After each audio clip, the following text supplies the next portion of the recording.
Okay, here we go.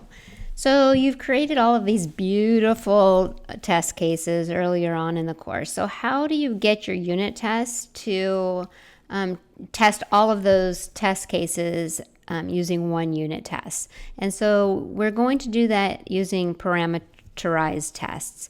And so you can see, in addition to the add class and the add test class, I've created two new classes, isOdd and isOddTest. And the reason I'm breaking these up into different classes is so that I can show you in the next video how to create a test suite with all of your classes. So if I look at the isOdd class, you can see there's one function called isOdd, and it accepts an integer, and it returns true or false if the number is odd. And then over here in my isOddTest class, you can see I have the test annotation that says that this method is a test user test, and the method name is test isOdd. And I'm going to use the assert true assertion. So this will pass if this is true. If this is not true, then this whole user test will fail. So I can run that, and I would expect it would be true because 5 is odd, right? And then if I change this to an even number, I would expect the test to fail. And it does fail. So I can do that. And just so you know, you can add additional assert statements within your method as well. So if I said assert false is odd,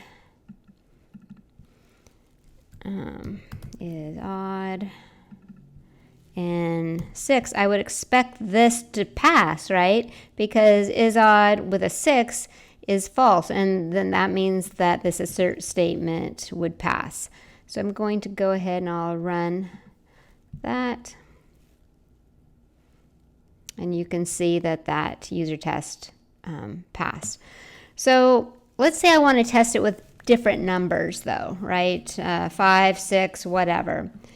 I can do that by changing this to parameterized test. So I'm just going to, and it's this one right here. And this is for JUnit 5. It works differently in JUnit 4, but you should be on JUnit 5. And then I'm going to use this annotation value source. And I'm going to pass it a list of integers to try. And so I'm going to choose ints because I'm going to pass it an array of integers.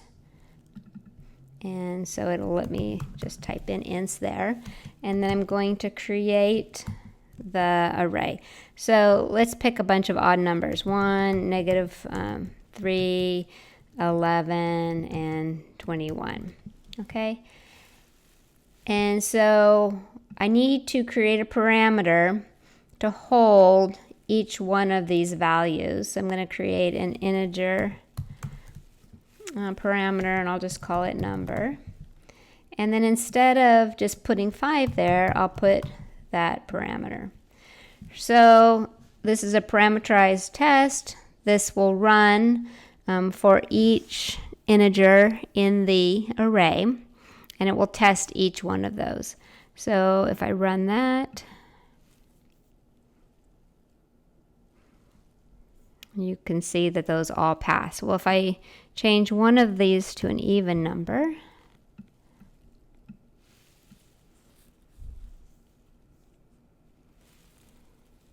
okay, and it shows me which one is failing.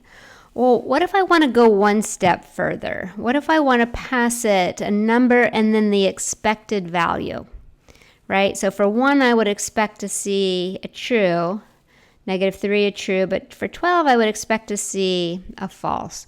So we can do that by, instead of passing just an array of ints, by passing it a CSV source. And so let me show you what that looks like. I'm going to CSV SV source. And then I'm going to create a list within the curly brackets, and I'm going to create a string of pairs of values. So for 3, I would expect to get the Boolean return of true. And then for -3, I would also expect a true. But for 4, I would expect a false.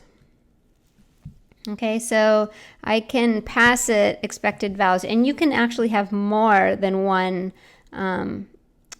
If you wanted to pass 2 numbers, you can change it, and I'll show you how to do that as well. So this is an integer, and this is a Boolean, so we have to create those parameters. I have int number, and I'll have Boolean, and then that is the expected result. Okay, and then instead of an assert true, I'm going to change this to assert equals. And the first parameter, remember, is the result.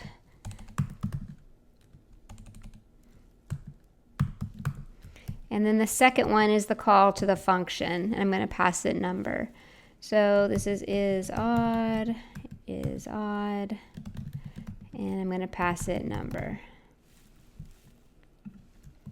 Okay, so again, the assert equals, you do the result and then the actual. Okay, so the result would be true when I pass it a 3, true when I pass it a -3, and false when I pass it a 4. So let's go ahead and run that. And it looks like they all passed.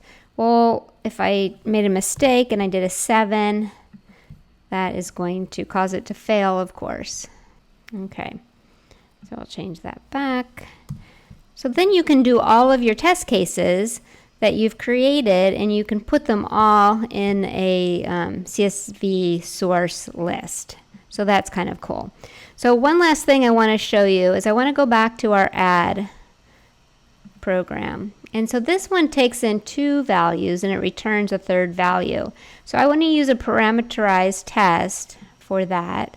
So I'm going to, I actually have it already written somewhere else. I'm just going to copy that and I'll paste it there.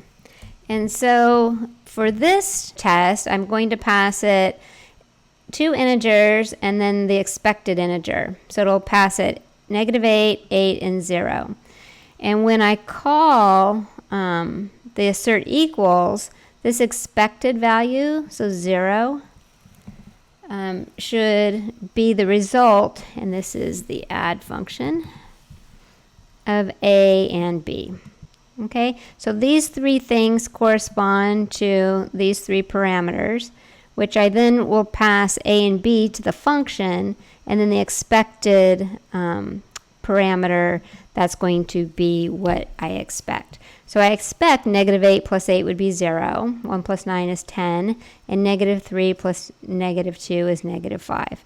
So I can go ahead and run that, and you can see that they all passed.